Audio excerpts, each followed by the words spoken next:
Marxism क्या है? What is Marxism? ये अभिजीत चावड़ा जी ने एक 12 सेकंड की वीडियो में समझाया है और जिसने मेरी क्यूरियोसिटी को पीक कर दिया है, तो चलो देखते हैं। एक सेकंड, थोड़ा पीछे चले जाते हैं, 3 सेकंड निकल गए, सॉरी।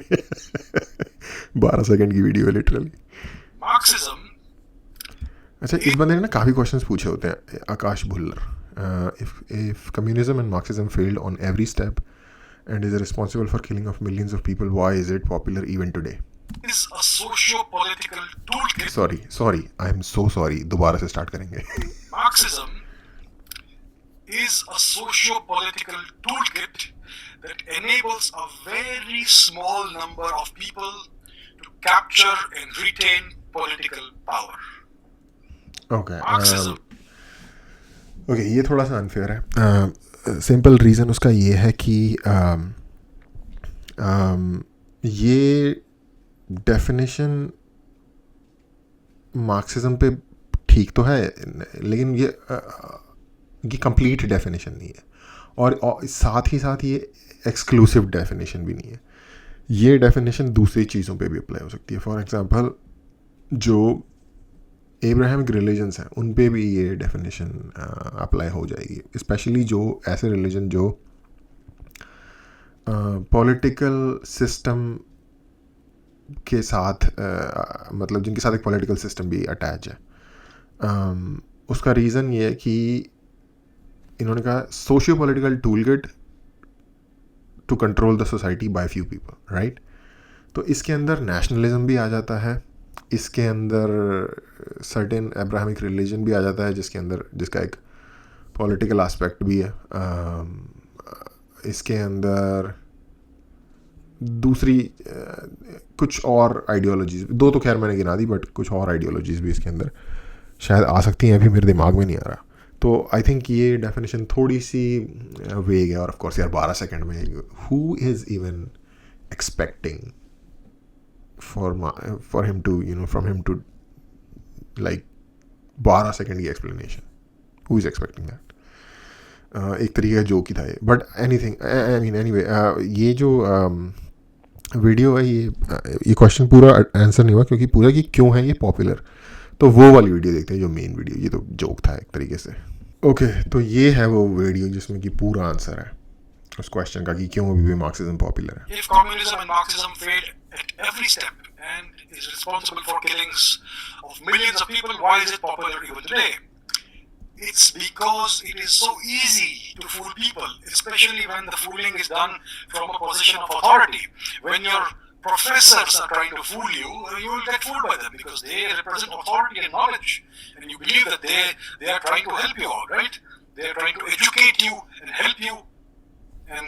ओके, इसमें दो चीज़ें हैं एक्चुअली। जस्ट अथॉरिटी की बात नहीं है, पोजीशन ऑफ अथॉरिटी की बात नहीं, वो करते भी अर्ली एज में है। जब आप कॉलेज जाते हो आपकी एज 17-18 साल होती है। 17-18 साल में यार इंसान को पता घंटे का नहीं होता, और उसको लग रहा होता है कि मुझे सब पता है। तो एग्जैक्ट दो सबसे बुरी सेटिंग्स जो हमारे दिमाग में हो सकती हैं, वो सेट उस डायल पे हम सेट होते हैं। और ये मैं नहीं कह रहा कि मैं नहीं था ऐसा। उसी सारी उसको पार करके हम सब निकले। हम सब 17 साल के थे एट सम पॉइंट, जो ऑफ कोर्स 17 से बड़े हैं उनकी बात कर रहा हूँ। तो हम सब उसी लेवल पे होते हैं 17-18 साल में, 20-25 साल तक। लुई सीके का एक बहुत फेमस जोक है कि 20 साल के बंदे को ना, दुनिया की सबसे बुद्धू पॉपुलेशन 20 साल के लोग हैं, क्योंकि वो किसी चीज़ से खुश नहीं होते और उनको लगता है कि हम बेस्ट हैं दुनिया में। बट एनीवे, तो एज का एक बहुत बड़ा फैक्टर है अथॉरिटी, पोजीशन ऑफ अथॉरिटी के अलावा। How they propagate all this nonsense. Let me explain in one sentence what communism/Marxism is. Marxism is a socio-political toolkit that enables a very small number of people to capture and retain political power. That is what Marxism is. And the vast majority of Marxism practitioners are the cannon fodder. So the people who go and demonstrate on the streets, the people who fight guerrilla wars, the students in schools and universities who go on and do these protests, etc., and vandalize property, they are the cannon fodder. Behind them is a small group of masterminds who actually understand what Marxism really is. that it's a means of capturing and retaining political power, capturing it by any. पर ये भी चीज़ ना, किसी भी तरीके की movement होगी ना, तो उसमें 98% 99% जो उस मूवमेंट का जो मैन पावर होता है वो कैनन फॉडर की तरह ही यूज़ होता है. एक एग्जांपल हम राइट नाउ जो चल रहा है वो देख लेते हैं. पाकिस्तान में जो उनके मैं कह रहा था कि पाकिस्तान की मुझे इस तरीके से बुराई करना पसंद नहीं है. बिफोर बुराई नहीं कर रहा, मैं एक एग्जांपल के तौर पे यूज़ कर रहा हूँ. इमरान खान उनके एक एक्स प्राइम मिनिस्टर हैं जो जिनकी एक पॉलिटिकल पार्टी है पीटीआई, और उसको बहुत सारे लोग सपोर्ट करते हैं. वहाँ पे मेजॉरिटी जनता शायद उसी पार्टी को सपोर्ट करती है. बट जो आर्मी है उनकी वो नहीं उनको पसंद कर रही है अब, फॉर वेरियस रीजंस. तो जो वो पूरी मूवमेंट चला रहे हैं बेसिकली अगेंस्ट आर्मी या अगेंस्ट मतलब कि हमें वापस पावर में आने के लिए जो मूवमेंट चल रही है, उस पूरी मूवमेंट का में जो मिलियंस एंड मिलियंस ऑफ लोग उसका पार्ट हैं, उसमें से शायद 100 से 200 लोग होंगे जिनको उस पावर का असली स्वाद चखने को मिलेगा अगर वो आ जाते हैं कभी पावर में. तो जो हज़ारों लोग हैं जो मर जाएंगे, या पता नहीं अब तक आई थिंक ऑलरेडी बहुत सारे लोगों की डेथ हो रखी है जो अभी तक क्लैशेस हुए हैं उनके अंदर, उनको तो आई थिंक कुछ पता नहीं, बहुत यंग एज के लोगों को उन्होंने एक डेमोन्स्ट्रेशन किया था. डेमोन्स्ट्रेशन क्या है मतलब वायलेंट हो गए थे वो लोग. तो आई थिंक यंग मतलब 18 से कम एज के बच्चों को उन्होंने जेल में डाल दिया. पता नहीं मोर वोर चुरा रहे थे, पता नहीं क्या कर रहे थे, हरकतें भी वैसे अजीब सी हैं. तो उनको सबको जेल में डाल दिया और कोई पूछने भी नहीं आया कि भाई जेल से इनको कौन निकालेगा. उनको आर्मी के कोर्ट में उनका ट्रायल चलेगा. तो ये तो थोड़ा सा ओवर किल है अपने आप में ही, ओवर किल कर रहे हैं, कोई भी बता सकता है आसानी से. बट वो बन ही रहे ना, कैनन फॉडर ही बन रहे हैं वो, और क्या बन रहे हैं. Means necessary. And Marxism always talks about equality, about the good of the people, about the equality of the masses, about the upliftment of the oppressed, downtrodden proletariat. वही तो उनकी सेल्स पिच है, वरना है क्या उनके पास. And the evils of the evil bourgeoisie, etc. And it is this pseudo-intellectual language that sounds like they have got everything figured out. And that's why people are so drawn towards Marxism, especially people who feel that they have been oppressed in some way or they have. Okay, यहाँ पे एक और चीज़ interject करनी पड़ेगी. एक पहली चीज़ ये थी कि वो अर्ली एज में इंडोक्ट्रिनेशन शुरू कर देते हैं जो कि बहुत इफेक्टिव है. एक बार ही बंदा 30-35 का हो जाता है तो फिर इस तरीके से इतनी फुद्दू आइडियोलॉजीज़ में वो आ ही नहीं सकता, क्योंकि उसको समझ आ जाती है दुनिया की थोड़ी बहुत कि क्या चल क्या रहा है. ये अर्ली एज में ही जब बंदा 17, 18, 20, 25 साल का होता है, उसको लग रहा होता है कि मैं ही दुनिया को ठीक करने आया हूँ, बाकी तो खुद ही पैदा हो रहे थे अब तक. तो उसको लग रहा होता है आई विल बी द मेसाया जो भी है. तो वो आ जाते हैं इस तरीके की ठीक. उसके बाद बंदा फिर उम्मीद छोड़ देता है, कुछ ठीक नहीं हो सकता. तो जब तक उम्मीद होती है तो वो फंसते हैं ऐसी ऐसी चीज़ों में. ये मल्टी लेवल मार्केटिंग है ना, जैसे ये वही चीज़ है कि मल्टी लेवल मार्केटिंग में आप किन को फंसाते हो. जो यंग एज के लोग होते हैं. बड़ी एज का तो कोई भावुक टाइप का आदमी होगा जो 30 पार करने के बाद भी उसको समझ में नहीं आया कि चल क्या रहा है. उस टाइप के बंदे फंसते हैं जो बड़ी एज में होते हैं. वरना मेजॉरिटी यंग एज के लोग जो थोड़े से एडवेंचरस होते हैं और थोड़े से लाइक उस तरीके के होते हैं कि हम कुछ बनेंगे, ये वो व्हाटएवर. कोई बुरी बात नहीं है, लेकिन इसके कुछ नेगेटिव साइड्स भी हैं. तो पहली चीज़ ये थी. दूसरी चीज़ ये है कि जहाँ तक आइडियोलॉजी या टेक्निकल लेवल पे बात है, तो मार्क्सिज्म एक्चुअली अगर आप पढ़ो ना तो आपको लगता है कि इट मेक सेंस, ये ऐसा ही होना चाहिए, और ऐसा क्यों नहीं है अभी तक, चलो ऐसा करते हैं. तो पूरी आपको उस तरीके, क्योंकि देखो यार एक आइडिया जो है ना, जिसको अब 150 पौने 200 साल हो गए और 200 साल होने वाले हैं क्रेजी लेवल पे फेल होने के बावजूद भी. मतलब अनइमेजिनेबल फेलियर है इस आइडिया का मल्टीपल टाइम्स में दुनिया में. मतलब दुनिया में एक चीज़ के पीछे इतने लोग शायद ना मरे हों जितने इसके पीछे मरे हैं, या कुछ ही और चीज़ें होंगी जो जिसके पीछे इतने लोग मरे होंगे, फिर भी लोगों में पॉपुलर है वो. तो कुछ तो उसमें होगा, और वो क्या है, वो ये है कि on paper it make sense. On paper it appeals to जो हमारी ह्यूमंस की जो कुछ प्राइमल नीड्स हैं, प्राइमल हमारे बटन्स हैं, उनको पुश कर देता है. For example equality, equal behaviour, अच्छा सबको मतलब ट्रीट किया जाए, ये वो मुझे भी उसी लेवल पे ट्रीट किया जाए जितने लेवल पे किसी और को या किसी और के भाई को ट्रीट किया जा रहा है, ये हमारी बिल्कुल प्राइमल अर्ज है। और ये मार्क्सिज्म इसको फेवर करता है, इसको एडवोकेट करता है। और क्योंकि वो वही बात कर रहा था, तो हम एक बेसिक लेवल पे उससे अटैच तो हो जाते हैं। प्रॉब्लम वहाँ स्टार्ट होती है कि जो आइडियाज़ मार्क्सिज्म के बारे में है, मार्क्सिज्म की पूरी थ्योरी में जो आइडियाज़ हैं, या जो अपने आप में कॉन्सेप्ट है इक्विटी का, इसको इक्विटी कहते हैं कि सबको बराबर मिले, वो human reality, human nature, human capacity किसी के भी साथ सिंक नहीं होता। वो आइडिया, हर इंसान पैदा ही डिफरेंट होता है। अगर आप इंसानों को बिल्कुल उनके नेचुरल हैबिटेट के हिसाब से उनके ऊपर छोड़ दोगे, कोई एक्सटर्नल फोर्स नहीं लगाओगे इसके अलावा कि मतलब एक दूसरे को कत्ल ना कर दें वो लोग, तो ऑटोमेटिकली कुछ वो इंसान होंगे जो कुछ सर्टेन टाइप की चीज़ की तरफ ग्रेविटेट करेंगे, दूसरे इंसान होंगे जो किसी को खाना बनाना पसंद होगा, किसी को बाल काटने पसंद होंगे, किसी को जूते पसंद होंगे, किसी को मशीन्स पे काम करना पसंद होगा। क्योंकि हम सब इंसान अलग हैं, हमारी पसंदें अलग हैं। उन पसंद के अलावा मान लो 100 लोग हैं, सबको क्रिकेट खेलना पसंद है, सबको क्रिकेटर बनना है। हर 100 में से ईच इंडिविजुअल जो होगा ना, उसका टैलेंट लेवल अलग होगा दूसरे के मुकाबले। और क्रिकेट में भी फिर कोई बॉलिंग में अच्छा होगा, कोई फील्डिंग में अच्छा होगा, कोई बैटिंग में अच्छा होगा, कोई तीनों में ही ठीक ठाक होगा।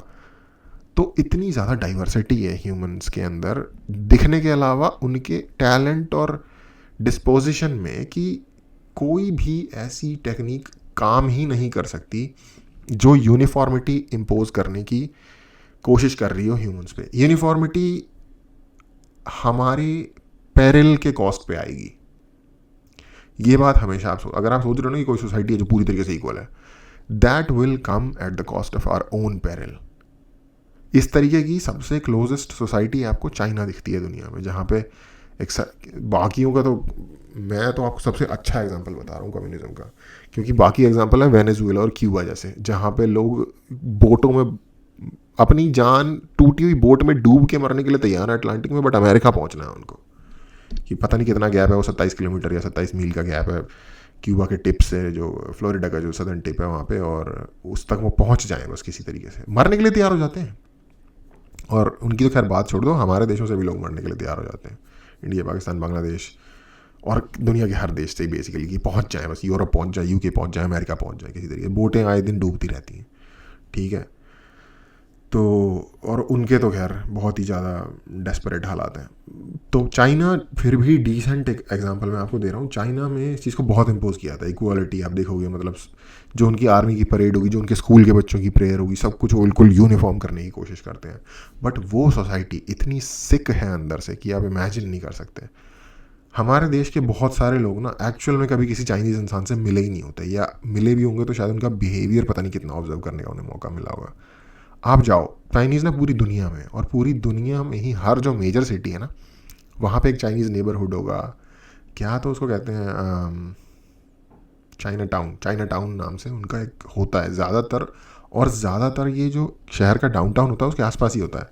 वैंकूवर में डाउनटाउन, वैंकूवर के पास है, वैंकूवर जो कनाडा में, वहाँ पे सैन फ्रांसिस्को में डाउनटाउन सैन फ्रांसिस्को, जो मैं गया हूँ वहाँ का बता रहा हूँ। डाउनटाउन सैन फ्रांसिस्को के बाद है, पास है न्यूयॉर्क सिटी में है, मैनहट्टन में। न्यूयॉर्क सिटी में तो एक्चुअली एक मैनहट्टन में है, और एक है, एक ट्रेन का लास्ट स्टेशन है, मैं भूल गया, एक एलिवेटेड ट्रेन है, उसका नाम क्या तो उसके नेबरहुड का नाम था, वो क्वींस में पड़ता है। मैं जब पहली बार वहाँ गया, तो मैं जब ट्रेन स्टेशन से बाहर आया, मुझे लगा मैं चाइना में निकल आया हूँ भाई, या किसी ऐसी जगह पे जो वो लेटर वाली लैंग्वेज है, जापान या चाइना, कहीं ऐसी जगह पे, क्योंकि वहाँ पे चाइनीज साइन बोर्ड्स के अलावा कुछ था ही नहीं। और आई डोंट नो, जो लोग भी कभी क्वींस गए होंगे उनको पता होगा, एक जो एलिवेटेड जो जाती है रूजवेल्ट एवेन्यू के ऊपर से, जो एलिवेटेड सबवे जाती है, सबवे वैसे इसका नाम होना नहीं चाहिए, उसका लास्ट स्टेशन जो है, मुझे अभी जगह का नेबरहुड का नाम याद नहीं है, उधर चले जाओ तो आपको इस जगह पे ना चाइनीज़ लोग देखने को मिलेंगे। इनका बिहेवियर ऑब्जर्व करो, कुछ सर्टेन इनके एस्पेक्ट्स हैं। और ये लोग जब मूव होते हैं ना इन कंट्रीज में, जैसे जो लोग इंडिया से मूव होते हैं ना कनाडा में या यूरोप में या अमेरिका में या ऑस्ट्रेलिया में, वो लोग वहाँ जाते हैं बेयर मिनिमम लेके और वहाँ से फिर बना के वापस भेजने की कोशिश करते हैं वापस कंट्री के अंदर।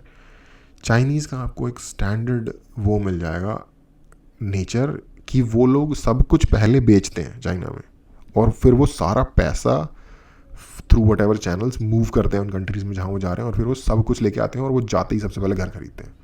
हमारे बंदे जाते हैं ज़ीरो कुछ भी लेके, और वहाँ पे जाके मेहनत करते हैं किसी तरीके से, धीरे धीरे 8-10 साल 5 साल में घर खरीदते हैं। तो इससे आपको क्या पता चल रहा है, हमारे लोग वेल्थ रखना चाहते हैं इंडिया के अंदर, चाइनीज़ लोग अपनी वेल्थ मूव आउट करना चाहते हैं। ये एक जनरल नेचर है या जनरल बिहेवियर पैटर्न है। उसका रीज़न ये है क्योंकि वो फ्यूचर नहीं देखते अपनी कंट्री में अपना, और ना अपने बच्चों का देखते हैं, ना देखना चाहते हैं। तभी तो आप सब कुछ ब्रिजेस बर्न करना जो एक कहावत है, वो क्यों करोगे आप ब्रिजेस बर्न?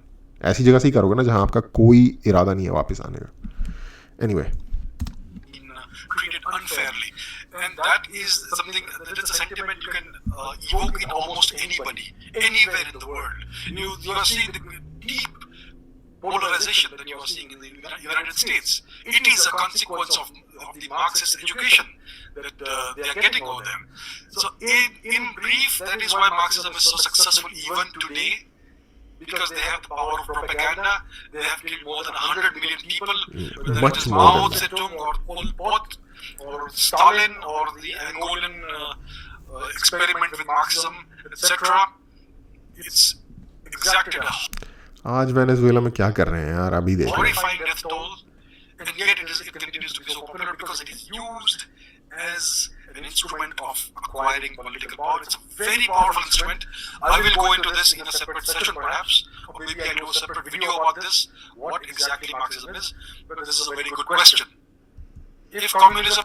ओके, तो देखने के लिए thank you. Stay away from Marxism bro.